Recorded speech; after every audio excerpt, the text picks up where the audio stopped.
آج علی امین سے اظہار یکجہتی کرنے آئے تھے، لیکن جو ہو رہا ہے آپ لوگوں کو پتہ ہے کہ یہ جو امپورٹڈ حکومت ہے نہ یہ عدالتوں کو مانتی ہے، نہ آئین کو مانتی ہے، نہ انصاف کرنا چاہتی ہے۔ ہمارا صرف ایک ہی مقصد ہے کہ اس ملک میں الیکشن ہو، صاف شفاف الیکشن ہو، اور اس کے لیے جدوجہد جاری ہے اور جاری رہے گی۔ جیسے اسد کیسر صاحب نے کہا کہ ان کی یہ کوشش ہے کہ تحریک انصاف کو ڈرایا جائے، ان کو دھمکایا جائے، لیکن ہم جو سیاسی لوگ ہیں ہماری عادتیں ہیں، ہم نہ ڈرتے ہیں نہ گھبراتے ہیں۔ ہم نے مقابلہ قانونی بھی کرنا ہے، آئینی بھی کرنا ہے اور سیاسی بھی کرنا ہے، نہ ہم نے پیچھے ہٹنا ہے۔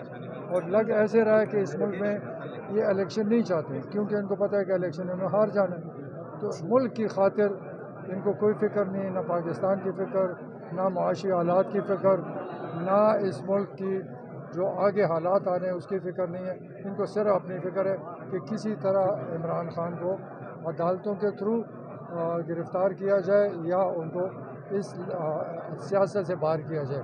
انشاءاللہ یہ خواب ان کا کبھی پورا نہیں ہوگا۔ اس وقت پاکستانی عوام عمران خان کے ساتھ ہے، اور جب بھی الیکشن ہوگا چاہے 6 مہینے بعد ہو، مہینے بعد ہو، انشاءاللہ ان کو شکست ہوگی، اور ان کی جو یہ حرکتیں ہیں انشاءاللہ عوام اٹھے گی اور ان کی حرکتوں کو نیست و نابود کرے گی۔ پی ٹی آئی کا کیا لائے عمل ہوگا؟ یمین کو اگر اسلام آباد لے جاتے ہیں جس طرح آ رہی ہے عدالت؟ دیکھیں ہم تو سیاسی پارٹی ہیں، ہماری جدوجہد ہے، عدالت میں جائیں گے، قانون کے مطابق بات کریں گے اور آگے انشاءاللہ انصاف ملے گا، اور ہم عدالتوں میں ہمیں پورا یقین ہے کہ یہ انصاف دے گا، اور تحریک انصاف کے ساتھ جو زیادتیاں ہو رہی ہیں اس کا مداوع یہی عدالتیں کریں گی۔ سر الیکشن کے وقت پہ دیکھ رہے ہیں کہ جو انہوں نے پی ٹی ایم والے کہہ رہے ہیں کہ اکتوبر میں ہوں گے؟ دیکھیے قانون تو کہتا ہے کہ 90 دن میں، اور اعلان بھی ہو چکا ہے کہ 14 مئی کو الیکشن ہوگا۔ مجھے سمجھ نہیں آتی ہے کہ یہ نہ ججمنٹ کو مانتے ہیں نہ آئین کو مانتے ہیں، پتہ نہیں یہ کیسے لوگ ہیں، کیا کرنا چاہتے ہیں۔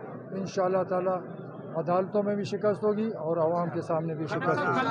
کل جو سیکورٹی کونسل کا اجلاس ہوا ہے اس کے حوالے سے آپ تک کیا معلومات ہے کہ کیا اس میں کیا فائنڈنگز تھی، کیا اس میں ان کیمرہ تھا، مگر آپ لوگوں نے کیا محسوس کیا؟ نہیں، اس کا ہمیں کوئی معلومات نہیں ہے۔ میں خود یہ میٹنگ اٹینڈ کرتا رہا، یہ سیکرٹ باتیں ہوتی ہیں، اوپن کسی کو کچھ نہیں پتا۔